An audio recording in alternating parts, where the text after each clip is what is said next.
लोकतंत्र के मंदिर पर हमला। जी हां, आज लोकतंत्र के मंदिर पर हमले की 22वीं वर्षगांठ मना रहा था देश, किंतु उसी 22वीं वर्षगांठ पर फिर से लोकतंत्र के मंदिर पर कुत्सित मानसिकता ने एक बार फिर दहशत पैदा करने की कोशिश की और नेतृत्वहीन करने की का दुस्साहस किया है। जी हां, आज बात करेंगे संसद भवन पर आक्रमण, संसद भवन के अंदर आतताइयों के द्वारा प्रवेश कर दहशत पैदा करने की नाकामयाब कोशिश के संदर्भ में आखिर इसका क्या इतिहास है, इसको लेकर भी चर्चा करेंगे। पहले अभिवादन स्वीकार कीजिए बालकृष्ण बाविस्कर का और बात करते हैं संसद भवन के। जी हाँ, किसी भी लोकतांत्रिक देश में वहां का जो संसद भवन होता है वो वहां का एक मंदिर होता है और उसी तारतम्य में जो दुनिया का सबसे बड़ा लोकतंत्र, सबसे खूबसूरत लोकतंत्र और विविध संस्कृति को अपने में समेटा दुनिया का सबसे बड़ा संविधान के इस पवित्र मंदिर पर आज फिर आतंकियों ने दुस्साहस किया है। जी हाँ, आज जो खबर है वो है दिल्ली से। चूंकि रोज हम राजनीतिक विश्लेषण करते हैं और राजनीतिक विश्लेषण से हम केवल बड़वानी जिले के संदर्भ में चर्चा करते थे, किंतु आज चर्चा करेंगे राष्ट्रीय परिप्रेक्ष्य में अंतर्राष्ट्रीय परिस्थिति के मद्देनजर, क्योंकि अंतर्राष्ट्रीय स्तर की यह सबसे बड़ी घटना हुई है आज। हालांकि भारतीय लोकतंत्र 1947 से अभी तक कहीं न कहीं लोहलुहान हुआ है और इसको लोहलुहान करने का जो इरादा है, नापाक इरादा है, वो जग जाहिर है और इस देश के दुश्मनों ने समय समय पर अपनी फन उठाने का काम किया है। हालांकि भारतीय नौजवानों ने, भारतीय बहादुरों ने उसकी फन को कुचलने का सफलतापूर्वक काम किया है, किंतु हमें इसका खामियाजा भी भुगतना पड़ा है। 1947 से भारत माता के दो टुकड़े हुए। 1947 से पहले भारत माता गुलामी की जंजीरों में जकड़ी हुई थी और जैसे ही गुलामी के जंजीरों से हम आजाद हुए, इस देश के स्वतंत्रता संग्राम सेनानियों ने अपने प्राणों की आहुति दी, किंतु जब देश आजाद हुआ तो भारत माँ के आंचल के दो टुकड़े कर दिए गए और वही दूसरा जो टुकड़ा है वो हमारे भारत के लिए नासूर साबित हुआ है। जी हाँ, और उस नासूर ने समय समय पर भारत माता के आंचल को लहू से रंगने का दुस्साहस किया है। हालांकि हमने ईंट का जवाब पत्थर से दिया है, किंतु राष्ट्रीय स्तर पर इस मामले को जब देखा जाए, इस परिप्रेक्ष्य के संदर्भ में चर्चा किया जाए तो ये मामला बन जाता है अंतरराष्ट्रीय स्तर का, क्योंकि आज से 22 वर्ष यानी कि 13 दिसंबर 2001 को भारत माता के इस पवित्र मंदिर यानी संसद भवन पर दुष्ट आतताई आतंकियों ने, पाकिस्तान की पनाह लेने वाले उन दुष्ट आक्रांताओं ने लहूलुहान कर दिया था और इस देश के 7 वीर जवान शहीद हुए थे और उसी शहीदों की स्मृति में आज देश विक्षिप्त था, देश बड़ा अंदर से दुखी था और इस प्रकार की घटनाओं का पुनरावृत्ति न हो, इसके लिए इस देश की सुरक्षा एजेंसी लेकर सारे तरह के लोग, सारे देश के हर नागरिक जागरूक था, लेकिन उसके बावजूद भी इस प्रकार की सुरक्षा में कमी होना, सुरक्षा में चूक होना कहीं न कहीं चिंतनीय विषय है। जी हाँ, ये चिंतनीय विषय आखिर क्यों बना, इसके कुछ मायने राष्ट्रीय और अंतर्राष्ट्रीय स्तर पर है। चूंकि सर्वविदित है कि पाकिस्तान से हमारे संबंध कभी भी अच्छे नहीं हुए।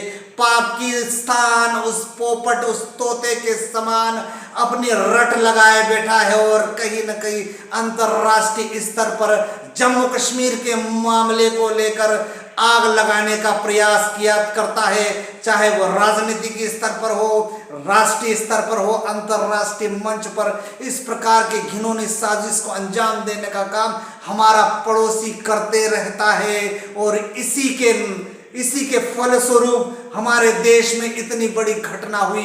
आखिर उस घटना के पीछे क्या कारण है, उसकी परत दर परत खोलेगा मुख नायक आपके बीच में।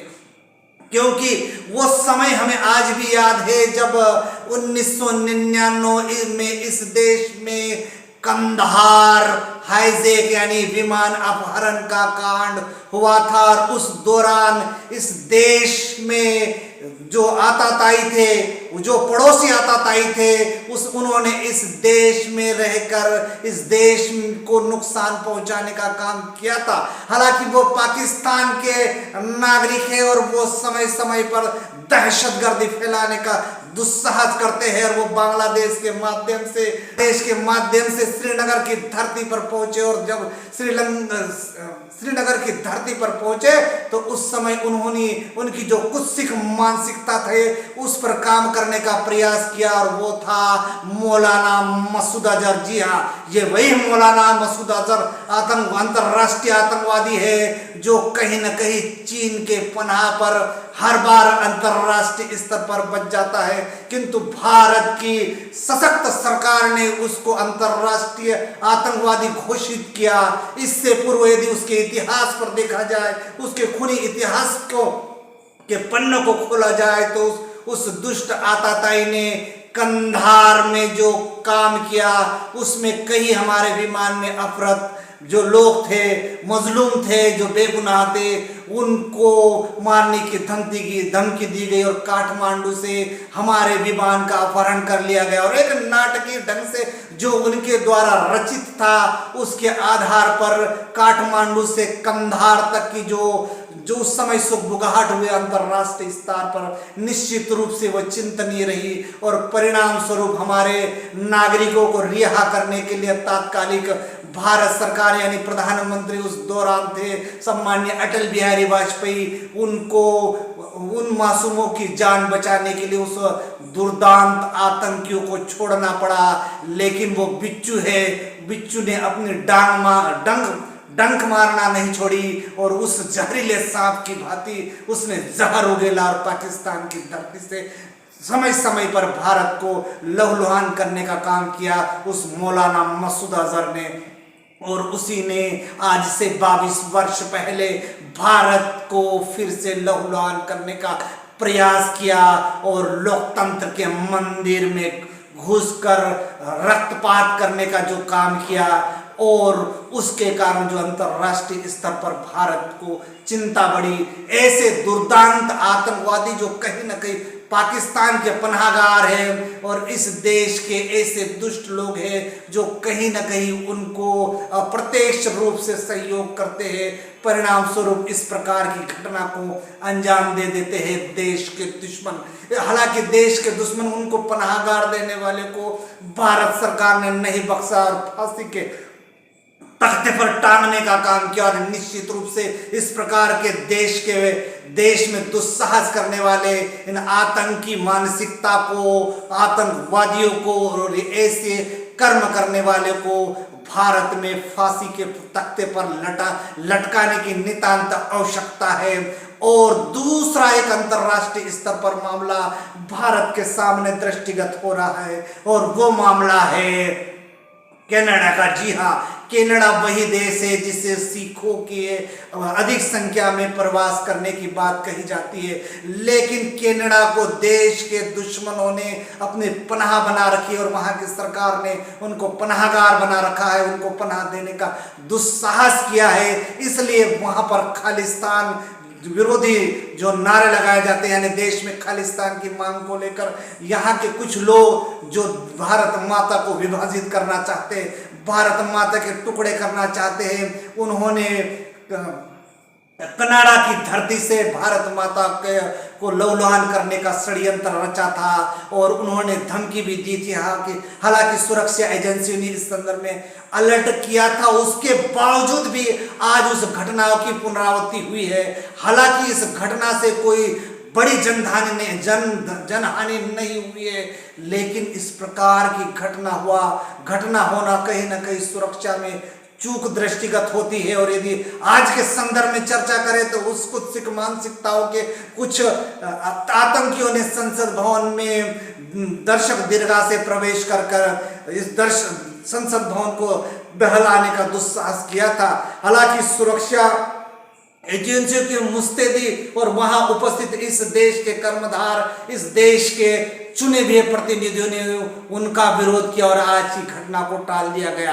जिस घटना के संदर्भ में यदि थोड़ा सा वृत्तांत करें तो इतनी सुरक्षा के बावजूद भी वे दर्शक दीर्घा से सीधे सांसदों के आसन तक पहुंच गए और सांसदीय आसन से लेकर जो मुख्य अध्यक्ष होते उन तक आसंदी तक पहुंचने का काम किया। हालांकि उस पर काबू कर लिया गया और कुछ सांसदों ने तो अपने हाथ भी साफ करे। निश्चित रूप से इस प्रकार की कार्रवाई होना चाहिए। तो राष्ट्रीय और अंतरराष्ट्रीय स्तर पर जो कश्मीर का नासूर, जो जम्मू कश्मीर से जो नासूर निकलते या जब पाकिस्तान के रास्ते या चाइना के रास्ते या जो भी विरोधी मानसिकता के राष्ट्र के रास्ते हमारे देश में प्रवेश करते हैं, वो इस प्रकार इस घटनाओं को अंजाम देने का प्रयास करते हैं।